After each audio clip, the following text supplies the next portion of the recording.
Je comprends qu'à l'issue de 12 heures de débat, nos attentions soient un peu compromises. Cependant, une parole s'impose parce que ces chiffres sont inacceptables.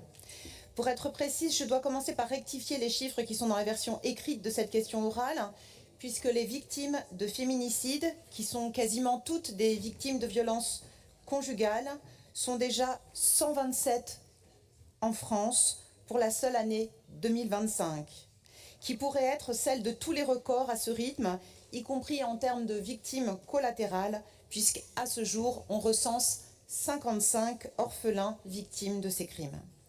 En Nouvelle-Aquitaine, ce ne sont plus 13, mais 14 femmes qui ont perdu la vie à ce jour depuis le début de l'année 2025.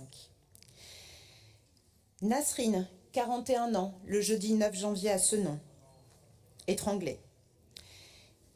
Nina, 13 ans, et sa mère, Amandine, à Liméra, le lundi 24 mars, poignardée. Agnès, 46 ans, le mercredi 9 avril, à Saintes, étranglée par son compagnon. Jeudi 10 avril, à Vivonne, Agathe, 28 ans, avait disparu pendant son jogging. Elle a été retrouvée morte le 4 mai. Samedi 17 mai, à Chasseneuil-du-Poitou, Véronique, 55 ans, a été retrouvée morte dans le couloir d'une résidence. Samedi 17 mai, à Périgny, une femme a été retrouvée calcinée dans le jardin d'une maison abandonnée. Son décès, commis par un tiers, était antérieur à l'incendie. Samedi 31 mai, à Libourne, une femme de 48 ans a été retrouvée morte à son domicile, poignardée. Samedi 5 juillet, à Niort, une femme de 80 ans est décédée après avoir été violée par un homme. Mercredi 9 juillet, à Moulis, en Médoc, Nelly, 43 ans, a été retrouvée morte abattue par arme à feu. Mercredi 6 août, à Panazol, une femme de 45 ans a été tuée par son ex-compagnon en présence de ses 2 enfants. Le 20 août, à la Thèse de Buc, Luciane, âgée de 44 ans, avait été hospitalisée. Elle est décédée le 2 octobre. Mardi 2 septembre, à Pau, une femme de 41 ans est décédée à l'hôpital des suites d'une hémorragie cérébrale.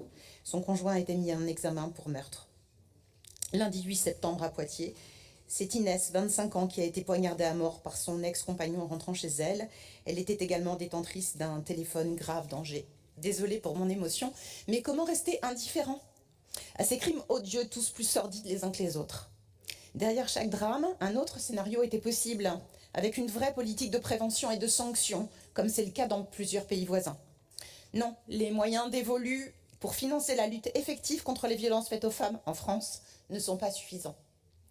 Les plaintes explosent. La semaine dernière, la procureure de la République de la Vienne, interrogée par la Nouvelle République, livrait des chiffres terrifiants sur l'augmentation des violences intrafamiliales traitées par le département. Vous allez nous répondre, Monsieur le Président, que le plan d'action existe déjà, que nous accompagnons les associations spécialisées dans l'accompagnement des victimes de violences, que nous finançons plusieurs initiatives de sensibilisation et de prévention dans les territoires, et vous aurez raison. Ce que nous demandons aujourd'hui, Monsieur le Président, c'est une réponse précise à une situation inacceptable. Afin de confronter l'État à ses défaillances, avez-vous l'intention d'interpeller l'ancienne nouvelle ministre Aurore Bergé?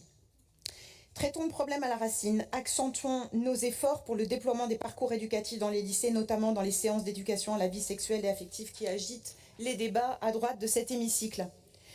Avez-vous l'intention de profiter de cette journée internationale de lutte contre les violences faites aux femmes pour afficher clairement l'engagement de toute la communauté régionale en mettant en berne les drapeaux sur les 3 hôtels de région, sur tous nos lycées, à la mémoire des trop nombreuses victimes de féminicide dans nos territoires? Je vous remercie.